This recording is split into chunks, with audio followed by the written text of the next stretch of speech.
Hello and welcome back to Traversing the Cosmos. My name is Fola and I'm back with another podcast episode. This week we're going to talk about the final week of August, okay? We're at the second week of Virgo season. It's going to be August 26th through September 1st. And we've got some pretty powerful energy signatures coming up. Pluto's going to go back into Capricorn. Venus is going to go into its home sign of Libra. And it's going to be a pretty active week for Venus in general. So we want to pay special attention to our relationships, to our financial matters, to the matters of our home and our home life. What do we value? And what is worth our time? Before we get into the astrology of it all, I want to remind you, like the video, okay? Like the podcast. Subscribe to the channel, comment down below. Let me know about how you are experiencing this week. I love to go back and forth about astrology. So yeah, hit a sister up down below. And if you're looking for a reading, head on over to my website, cosmic-belonging.com. All right, let's get into the transits. The first transit of the week is going to happen on August 27th, this Tuesday. Venus in Virgo is going to trine Uranus in Taurus, and there is something very earthy about this energy. Not only is this Venus in Virgo and Uranus in Taurus, but if you look at the decans, these planets are both at 27 degrees of their respective signs. So they're in the third decan, and the third decan of Venus in Virgo is ruled by Taurus, and it is ruled by Venus.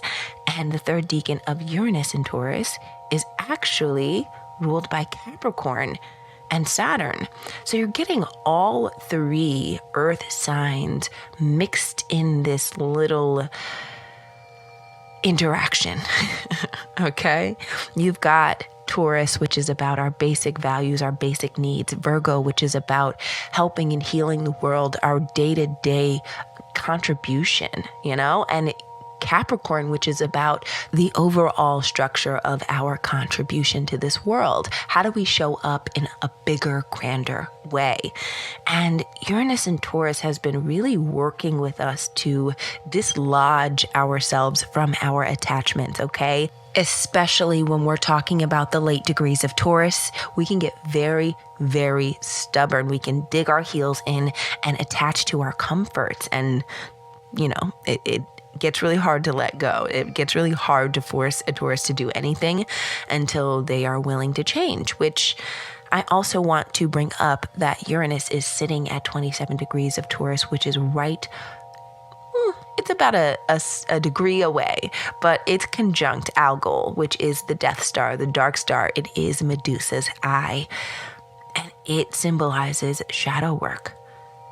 It symbolizes the dark, but also the light, because it's a light that can only come from the darkness, a light that only the dark can truly illuminate.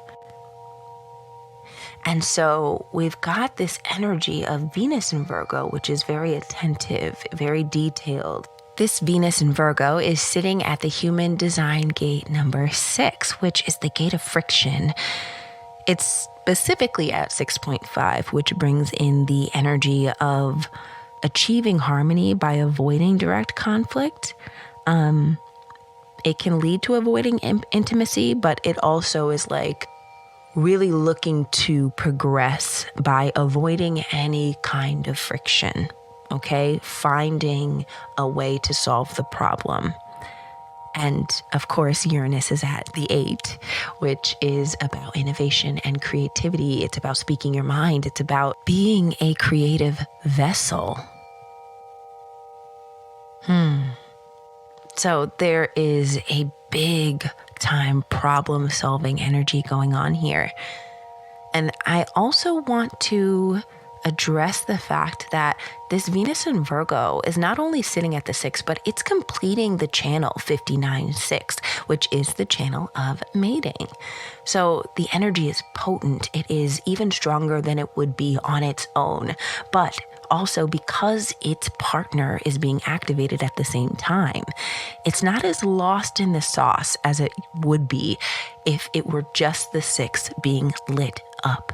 This channel being completed takes this Venus in Virgo away from its normally secluded energy. Alone, the 6 is very boarded up. It's giving a hermit. It's giving hermit down. But with the 59 gives it that boost of energy that it needs to go after something, to break barriers down, to delve deeper into its own intimate relationships. And thus we have the channel of mating. Thus we have inspiration to try something new, to find new solutions, patch up any relationship. We're still talking about Venus here, okay? So this very well could be a shakeup in a direct relationship that you have. This energy is also very unique, giving Uranus's impression on it. Uranus wants you to be the most unique version of yourself so that you can live up to your highest potential, so that you can be in alignment. And that means it's going to have to shift some things. It means truth may come to light. Yeah. Especially, once again, with it sitting there on the star, the Death Star of Algol, forcing you to transform, forcing you to find your power, to build strength. And that means that you might be dealing with not only relationships, but money, work, your physical possessions, the things that bring you pleasure. Uranus is working to dismantle the familiar and embolden you to take the steps you need to take to get you on your path. Now, I want to give you a little bit of an example, okay, so that you can really see how you can look at your own chart. My chart, Venus is in Virgo. I'm a Pisces rising, so it's in my 7th house, and Uranus is in my 3rd house. So I'm working with my communication, I'm working with my relationships. And like I said, it can also be a shakeup in your workplace, which is Uranus and Taurus down. So I am starting a new job on this day, and I do think that the relationships that I create, they're going to be different this time that I step into a new place of business. Yeah, I feel that. I feel that deeply, because the bonds that I've made in the past and my workplaces, they haven't all been the best. And I feel like this is a new start for me, a fresh start for me to be more authentically myself, to not worry so much about what other people think about me, to make bonds and to build them strategically. I haven't always gotten along with everybody in the workplace. And of course, that's always going to be the case. You're not going to get along with everybody, but I feel as though the way that I approach my work relationships is going to shift. And I'm excited for that. And also, shifting the way that I make money, getting a different kind of job in a different kind of industry. I am so excited for the newness and the change and the opportunity that change may bring. So take a look at your chart. Where is Venus for you? Where is your Virgo energy and where is your Taurus energy? And how are they assisting each other right now? How are they bringing something new to the table for you? Now, this transit is not going to be a crazy difficult one. It feels very effortless, but it is significant. Now, there's going to be one more channel that's active on this day. Actually, it's going to be active for a few days. And I just want to bring it up, okay? Because, the channel 63-4 is going to be completed by Mercury at gate 4 and Saturn at gate 63.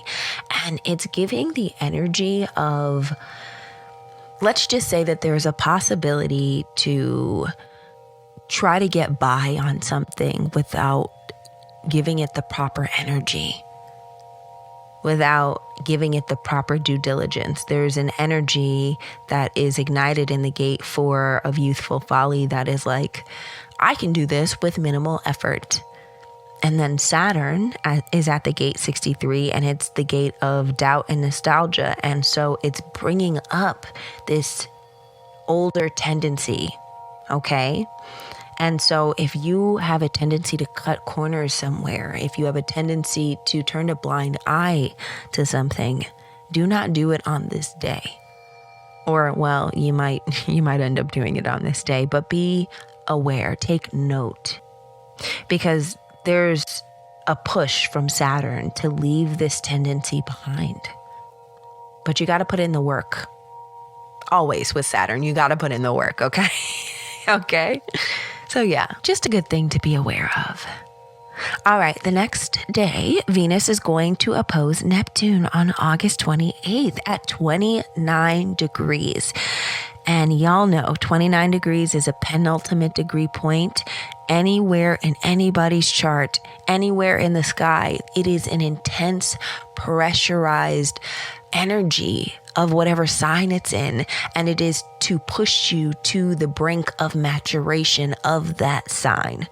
So we are looking to mature our Pisces energy, and we are looking to mature our Virgo energy. And I love that this is an opposition, because that means you have to find the perfect balance. I am seeing the Temperance card.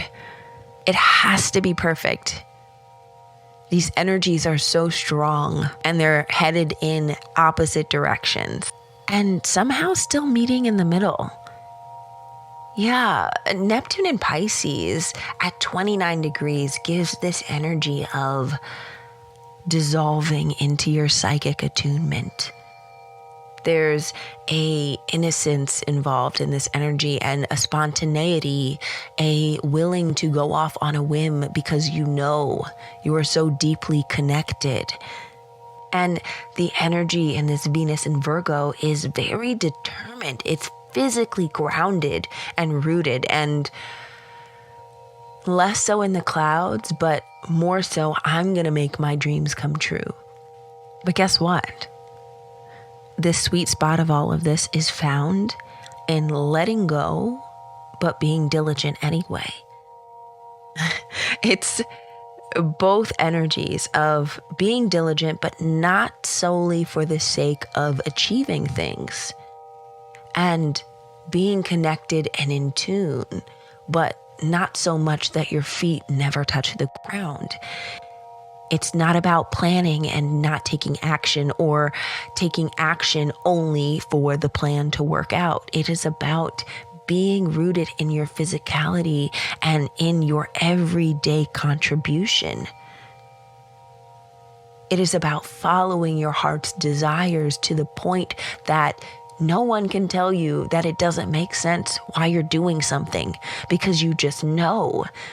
And through following your heart, through your feet following the steps, that is when a breakthrough happens. This is the energy of being discovered amongst your obscurity. This is the energy of just going to work, doing the thing that you do every day, and somebody taking notice. It's very humble. And I bring up the heart because both of these energies, the 46 and the 25, Venus in Virgo is at the 46 and Neptune in Pisces is at the 25. Both of these energies are in the G center, which is the heart center. And so the heart is the key. Now, there's also a couple of other channels that are activated on this day, which is the 63-4, the channel of logic, and the 40-37, the channel of community.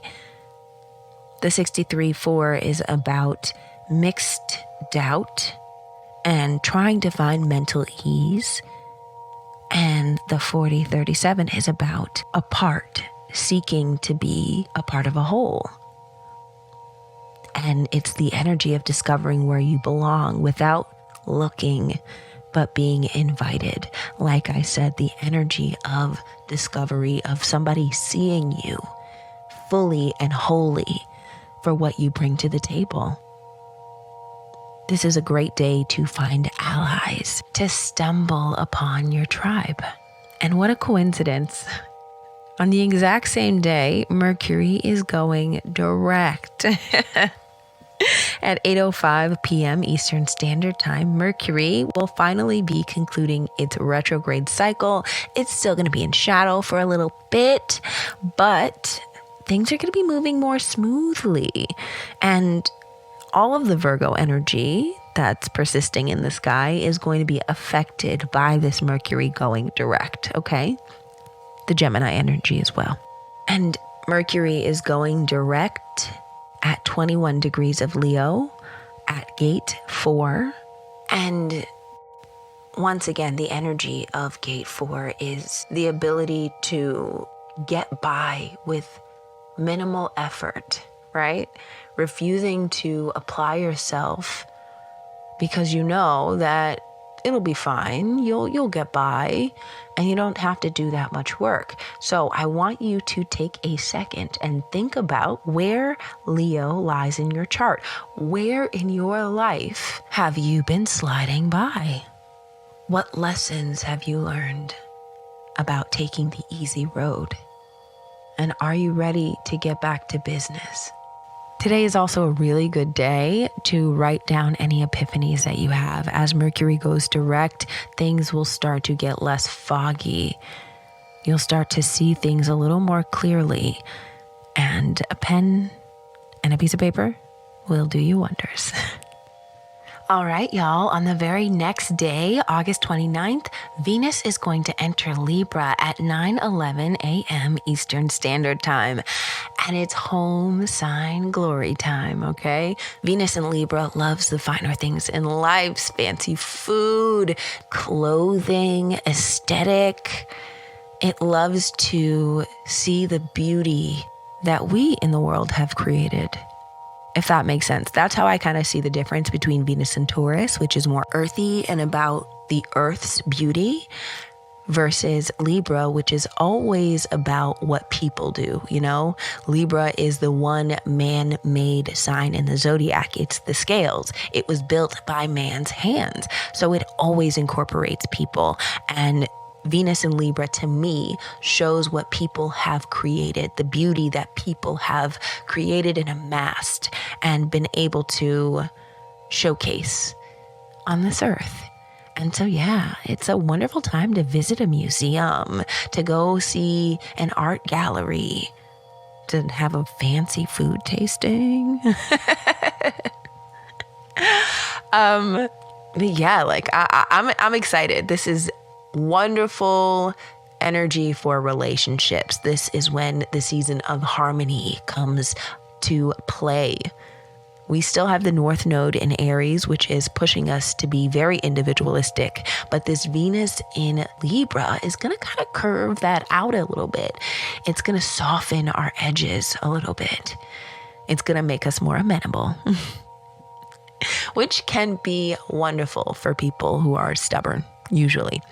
But if you were usually very amenable, then you want to watch out during this season not to agree to any and everything, because you may end up stretching yourself so far beyond what you would normally even say yes to, okay? Because we're in Venus and Libra season and we all want to be that person to somebody, you know, the one who saves the day, the one who finds the balance, or even just the one who says yes. So just a note about Venus and Libra season: have firm boundaries, and try not to mirror people. Okay, that's another thing that Venus and Libra can bring up, is the mirroring of others in order to simply get what we want. You know, you want to make sure that your relationships actually mean something. And that's going to bring us to our next transit, actually.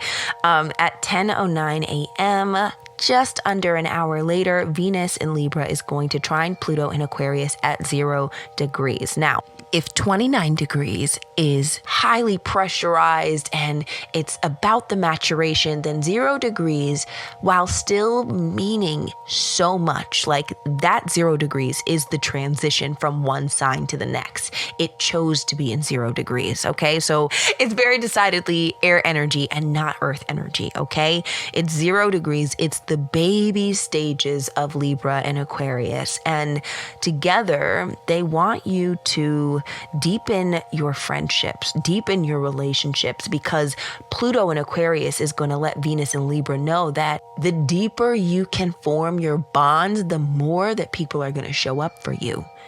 Venus in Libra can be okay with superficiality. It can be okay with, just moving from one person to the next in order to achieve your goals. And not necessarily in a nefarious way, but in a way that can leave people with the ghosting impression. It's like, I'm here and then I'm not here. But with Pluto and Aquarius, it's like, no. Not only do we need to make sure that our bonds are being treated, that we are taking care of our friendships, but that they are deriving from a deeper place, a place of solidarity, a place of freedom, a place of anarchy. And that could be anarchy in your own way. Like literally, I don't know why this is coming up, but maybe you and another mom in the PTA decide that orange cupcakes need to be zested with orange zest, and nobody else has been putting orange zest on the cupcakes, and this is a revolutionary aspect for you, and you guys bond on that, and then you guys find out that you're both bakers and that you love the British Bake Off show and all that stuff, yada yada yada yada.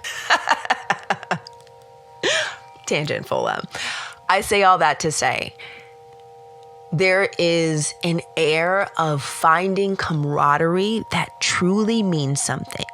Right now, Venus in Libra is at the 46, and that energy is of things just kind of suddenly working out, It's the energy of working really hard to achieve things, but things kind of shifting into place for you, and it seemingly comes out of nowhere, but you know that it's based off of your hard work. But to other people, it may just seem like good luck. But there is luck involved nonetheless. And then Pluto is at the 60, and it's about accepting limitations. And what I see from this is that the luck that's coming in for you is other people. People are going to come in clutch for you on this day, or you're going to come in clutch for somebody else. And that is going to form a deep connection, a deep bond. And I want you to take notice on who shows up for you on this day. Is a very, very important thing to recognize today. Who shows up for you? Pluto is big energy. It's powerful energy. It's a shift in your relationships, in your connections, in your networking. This transit is here to propel you into alignment through working with others, through joining forces. And you're going to be able to see how important it is to have people on your side. All right, last but certainly not least, we are rounding out the week on September 1st with Pluto entering Capricorn for the final time in our lifetimes. Y'all, this is a huge energy signature and closing off. We're going to have 2.5 months of Pluto and Capricorn at the final stages. So once again, pressurized, okay? Big picture, big pocket energy, because like I said, it's Capricorn.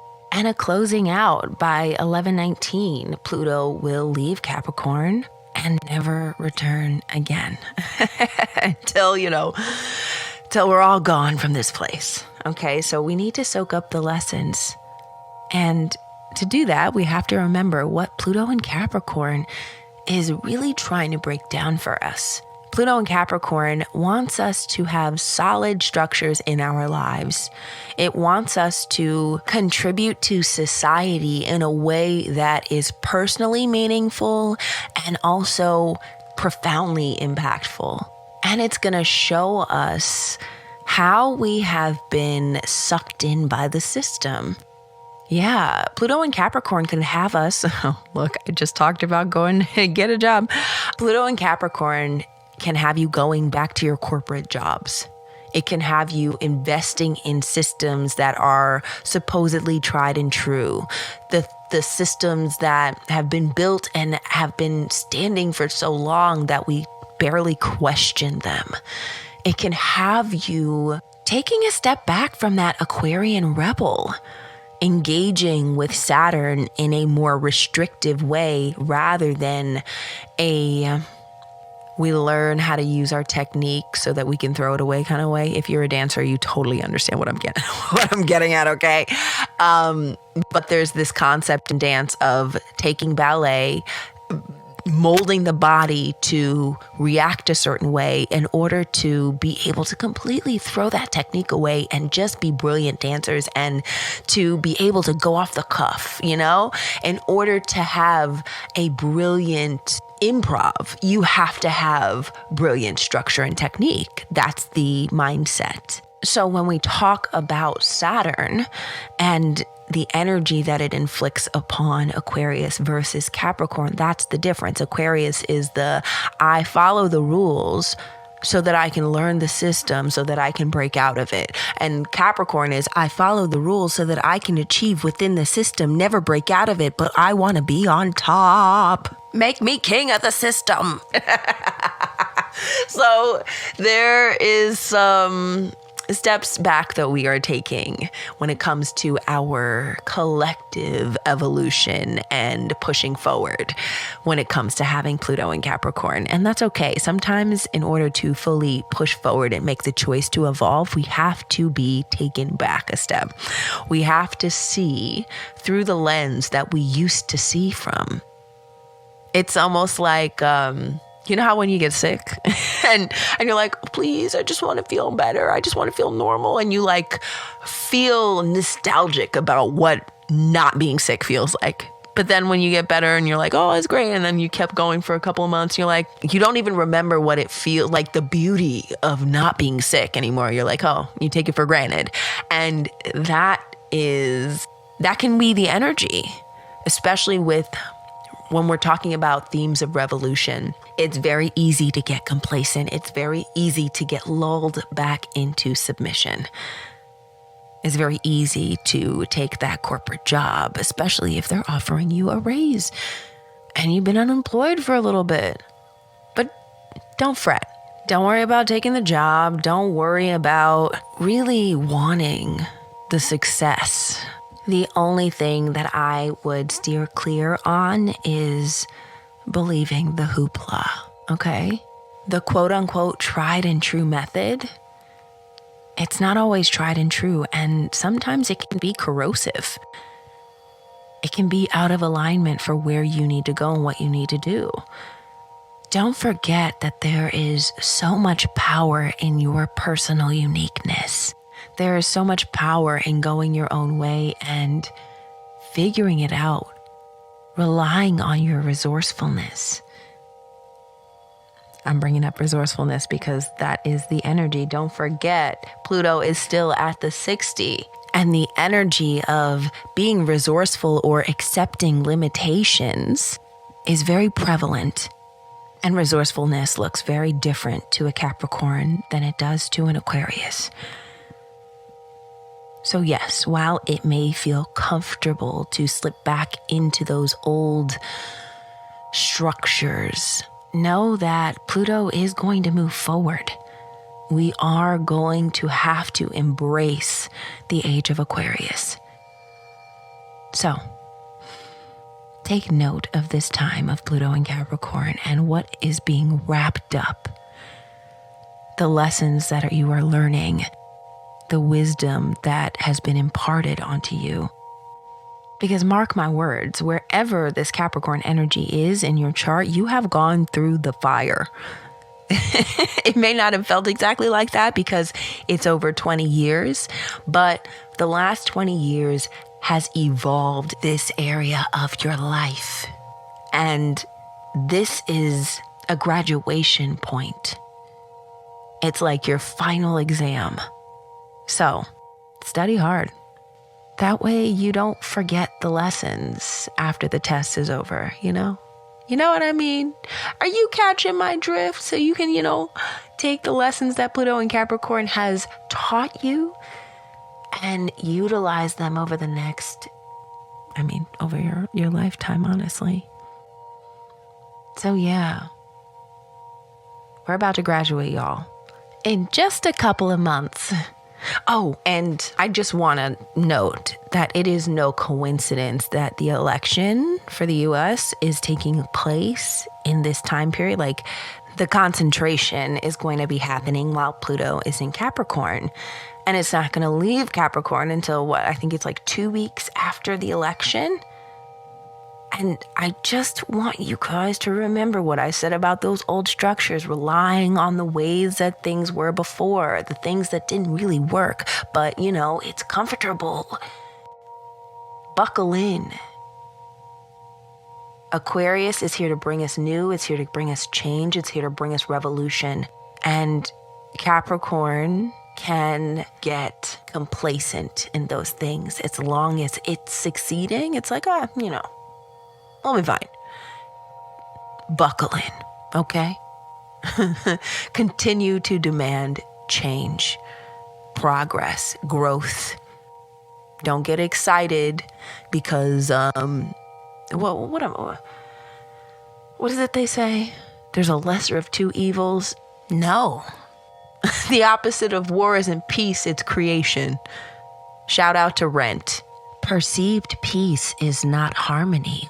In fact, instead of getting lulled into a false sense of security, what we need to do is get active, creative, innovative. Anyway, I'm just telling you, that energy of getting complacent is there, and it's not a coincidence. We've reached the end of our week. Make sure to let me know how your week goes. Drop a comment down below. And definitely don't forget to like the video and subscribe to the channel. Follow me on YouTube and Substack. If you are looking for a tarot or astrology reading, head on over to cosmic-belonging.com. Follow me on Instagram and TikTok at Cosmic Belonging. Oh, and don't forget, you belong. Until next time, bye. Bye now.